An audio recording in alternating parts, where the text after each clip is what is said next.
રાજકોટની અંબિકા ટાઉનશીપના સ્થાનિકોનો કોર્પોરેશનમાં વિરોધ. જાહેર બગીચાની જગ્યામાં ટીપર વાનનું પાર્કિંગ અપાતા વિરોધ કરાયો. જાહેર બગીચાની જગ્યામાં હેતુફેર કરાતા વિરોધ કરાયો. સ્થાનિકોએ કોર્પોરેશનમાં અધિકારીઓને રજૂઆત કરી. રહેણાંક વિસ્તારમાં ટીપર વાનના પાર્કિંગથી રોગચાળો ફેલાવાનો ભય છે. નાના બાળકોના આરોગ્ય સાથે ચેડા થવાની સંભાવના છે. ત્યાં અમારે ત્યાં પ્લોટ છે, ત્યાં પેલા મને ગાર્ડનની રજૂઆત હતી, પણ હવે તેમ કે છે કે કચરાની ગાડીઓની વ્યવસ્થા થશે. એની માટે અમે આવ્યા છીએ કે રેસિડેન્શિયલ એરિયા છે, ત્યાં એવી કોઈ વ્યવસ્થા ન થાય તો વધારે સારું રહેશે.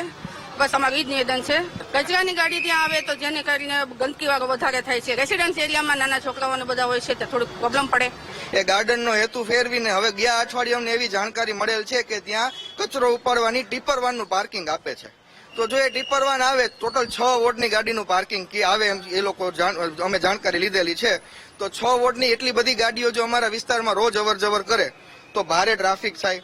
બીજું કે તમને બધાને ખબર છે કે એ ગાડીઓની તકલીફ એવી છે કે પૂરી ચોખ્ખી ક્યારેય થતી જ નથી. તો કચરો પણ રોડ ઉપર અને પ્લોટમાં બધે ઢોળે તો ગંદકી થાય, દુર્ગંધ આવે, માખી મચ્છરનો ઉપદ્રવ થાય. તો આજુબાજુમાં રહેતા બધા માણસોને આને લીધે તકલીફ થાય છે. બીજું એ કે એની અડોઅડ અમારા મહાદેવનું મંદિર છે, પૌરાણિક મંદિર છે, ત્યાં સ્વયંભૂ મહાદેવ છે.